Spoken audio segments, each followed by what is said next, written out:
As we get deeper into the final series this season, we get excited for which team will break their premiership drought and who will burst out on the biggest stage to take what they believe is rightfully theirs. But what many who support teams who haven't been able to see some September footy don't want to think about is the fact that the bottom 10 teams still have to work just as hard to come back next year firing on all cylinders. While I, as well as many other supporters of a bottom 10 side, will want to think of whatever positives we can find in the season or the future, the reality is that this is a lost season, with some deeper in the woods than others. Today I want to go through every single one of these bottom 10 sides and give my thoughts as to whether they are on the right path or whether they're sinking further to the bottom of the ladder.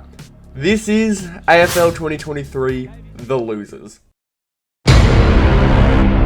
The Wooden Spooners for the year are definitely one of the teams of our time. If I'm being completely honest, this team has been absolutely brutalised over the last few years, from the scary YouTube demonetisation cough wrecking their entire team, to being whooped by record margins comparable to the 2011 Demons.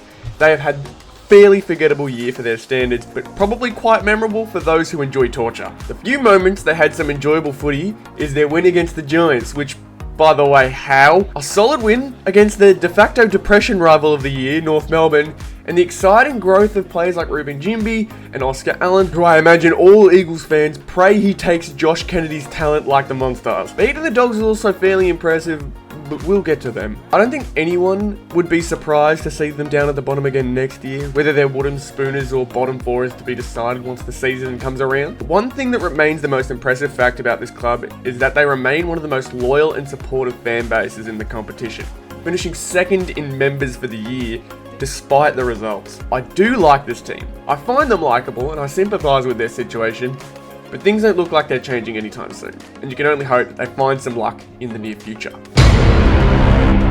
Why do you exist? You only seem to hurt me further and further as the years go on. If you can't tell by the channel name, this is my team, and I have many opinions on their season, but I'll try to keep it brief. If you guys didn't see Footy A to Z's video earlier this year predicting each AFL team season, I saw this team getting out of the bottom four, with the best scenario being a fringe finals team. Well, I appreciate myself for being positive to start the year. I was, and still am, a delusional man who needs to be mentally checked out. The fact we won our first two games this season, causing mass anger in Western Australia with wins against West Coast and Fremantle, the fact that we would go on to lose 20 in a row, that's just unacceptable.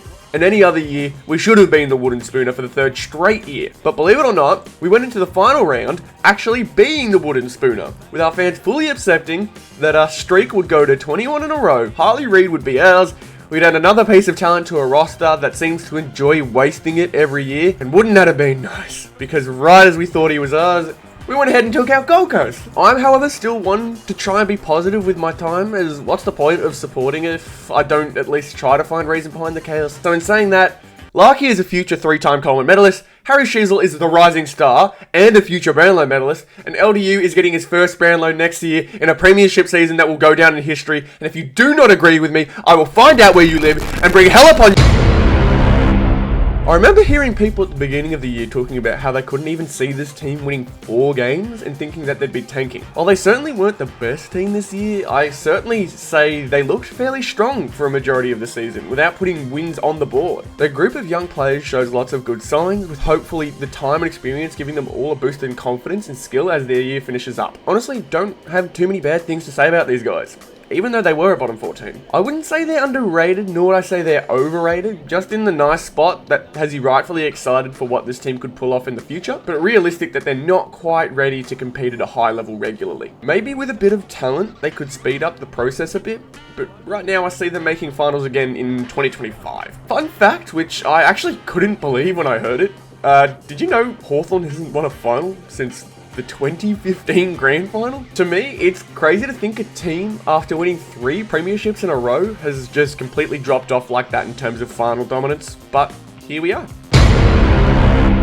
Guys, for the love of God, please just make the finals. I've liked this team and been rooting for them secretly basically since inception. And even with absolutely no club history except for a Geelong icon coming through for a payday, this team has done and remains to do nothing when the time comes. Not only have you disappointed yet again, You found a way to make the bottom 4. Your club has way too much young talent to be doing that. You better hope that Damien Hardwick is the answer to all your problems, because the teams from there just can't seem to shake. May be the most powerful force in the world, and it'd take a lot to prove me otherwise. Took Miller, Noah Anderson, and Matt Rowell may not be the most amazing midfield group going, but they seem fairly loyal. Obviously nowhere near as loyal as someone like David Swallow, which, by the way, if he doesn't get to see a final series in his career, I will be devastated. Sam Flanders looks like a really exciting player to complement the top. Bradley Humphries is pretty cool too. To me, it's everything outside of the centre square that's a problem.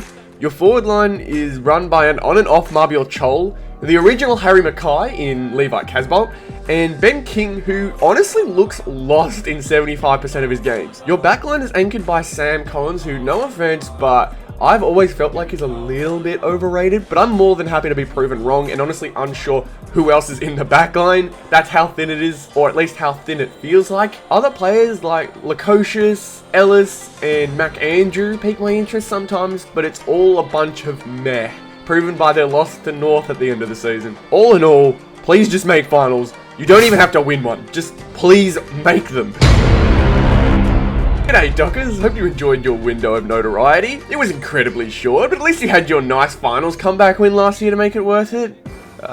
I guess. Things just really did not work out for you guys this year. Proven especially with your loss in round 2 to North, that's unforgivable. It doesn't matter if you think the umpire stole it from you. As a previous year finalist, you should be whooping the bottom teams. I'm not sure what the internal feeling is around the combination of Luke Jackson and Sean Darcy, but it looks like they're slowly letting Sean Darcy out of the door. I do like how Jackson plays without him and running the ruck position single-handedly. He just looks a lot more comfortable and free-flowing compared to how lost and rigid he looks when he's forced to be a forward only. However, Sean is such a force in the ruck himself that having both of them should have and has worked before. It really does just shock me how crazy of a drop a team that was on the rise and showed more signs of rising has made. Andrew Brayshaw has Brownlow potential, he's already won a league MVP, so I have no doubts with him. They've got a fair bit of nice young talent in forward and back.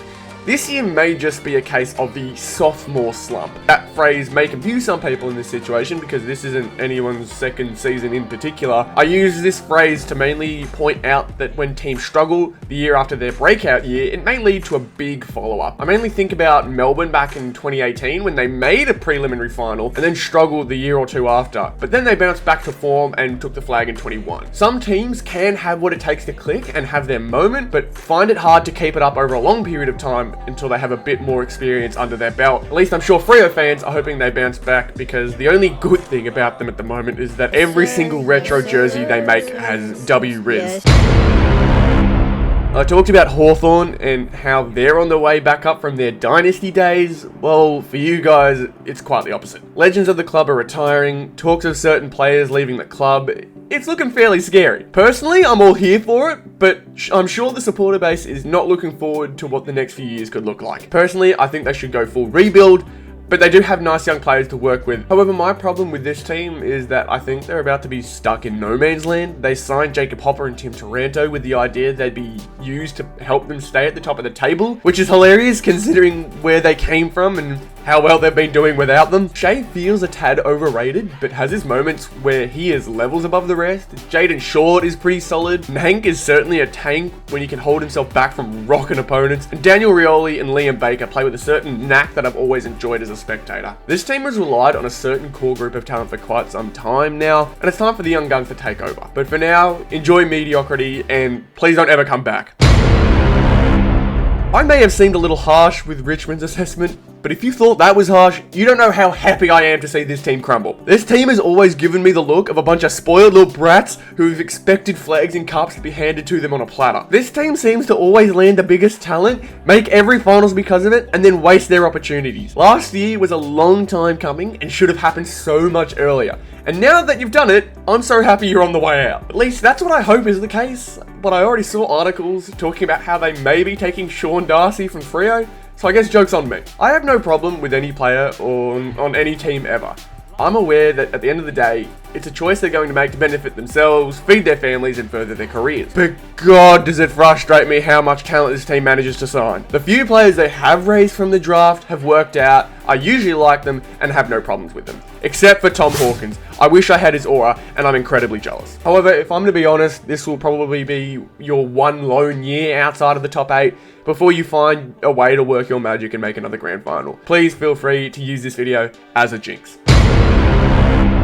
Yes, insert every very easy joke about how the streak continues, talk about how they need to be tougher, glorify James Hurd or someone like that, and rinse and repeat. This cycle is getting really old, boys. I'm not going to say that I'm rooting for you. However, I would very much welcome some change from the old garbage you managed to dish up at some point in every season. While the storyline for Carlton and GWS has been a rise from the dead year, Essendon have been the unfortunate victim of their performances, dropping from 6th place in round 15 to 11th at the end of the season. It's becoming more and more difficult to watch their reactions to every season that ends like this. I think gutted was the word some of their players used, along with a lot of other not so safe for work words that were probably used more often, but the feeling they've got is pretty obvious to see. This team seems to have a bunch of talent all over the ground, with some guns in the midfield, Merritt and Parrish being their best. 2 Peter remains my favourite player on the team, purely for his nickname. However, his on-field talent saw him win a BNF in a team that made finals not too long ago. And I like the promise that Nick Martin shows. Loads of other kids that make this club an almost club.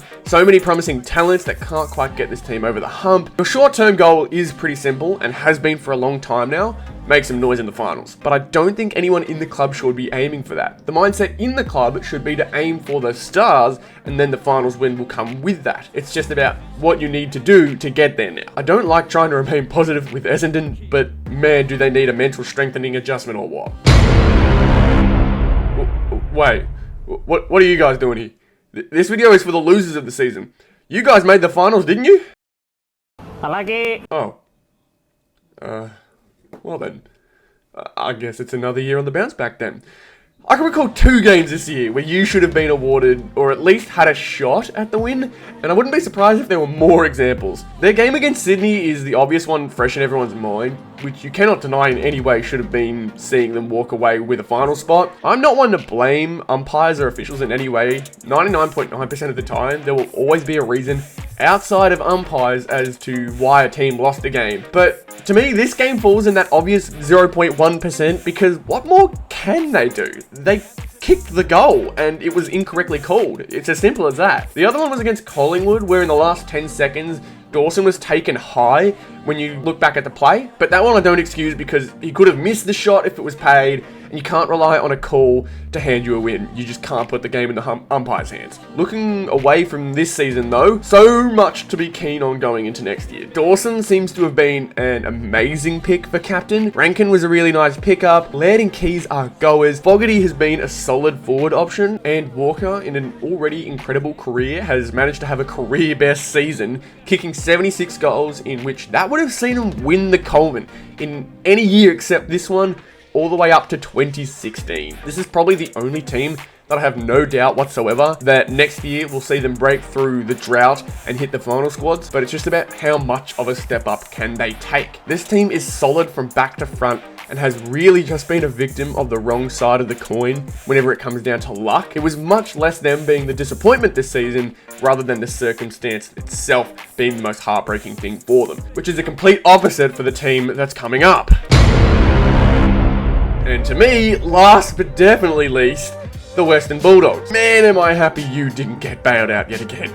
If you managed to limp into 8th spot for the 2nd consecutive season, I would have wished for your swiftful exit and lamented at the fact we wouldn't have got to see a team like the Giants make the run that they did. You better hold on to 2016 like your club's life depends on it, because it's the only thing that you can use to excuse your performances since then. The talent that has been wasted from this squad is just depressing. Bontempelli is an obvious generational talent and has shown why ever since he jumped onto the scene. But my god, man, why is it so hard for you guys to just perform to standard? Just play at your usual level and you can smash some teams by 30 points, but you insist on taking the hard road every single time. You should have had Adelaide's luck. They deserve to have been given the constant chances over and over again like you guys seem to keep having after dishing up abysmal games like the one against West Coast. Your second half in the most recent Hawthorn game was laughable, topped off with English playing Superman off a missed goal. You guys have become the definition of mediocrity, with the exception of a fluke run to the grand final every now and then apparently. I guess that means we'll see you guys in 2026 with a Mickey Mouse run to the grand final against a team that knows how to play consistent